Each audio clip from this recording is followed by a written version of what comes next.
इस प्रकार हमने आत्मिक ज्ञान की प्राप्ति के लाभों के बारे में विस्तार से चर्चा की।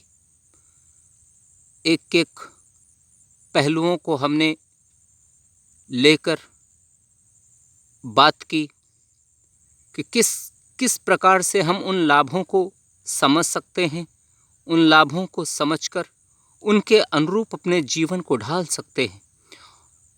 इस प्रकार यदि इन लाभों को अपने मस्तिष्क में ध्यान में रखकर जीवन को आगे चलाया जाए, जीवन को आगे बढ़ाया जाए, तो निश्चित ही जीवन अद्भुत हो सकता है, अद्वितीय हो सकता है, अकल्पनीय, अविश्वसनीय हो सकता है, बल्कि ये जीवन स्वर्ग सा हो सकता है।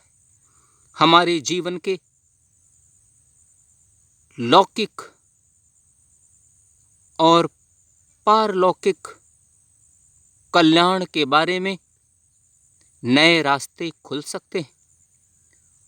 हमारे क्रियाकलापों के माध्यम से ही हमारा जीवन कल्याण की ओर बढ़ सकेगा।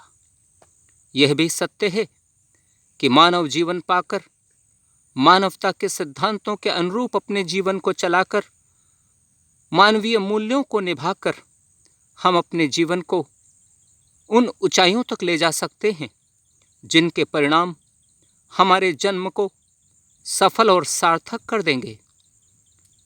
दुनिया में अगणित लोग हैं जो इन राहों पर जाकर आत्मिक ज्ञान की प्राप्ति कर लेते हैं, उनका जन्म लेना सार्थक हो जाता है। इस प्रकार हमने आत्मिक ज्ञान की सुंदरता, रमणीकता और लाभों के बारे में चर्चा करते हुए 60 एपिसोड तैयार किए। यह 61वां एपिसोड है।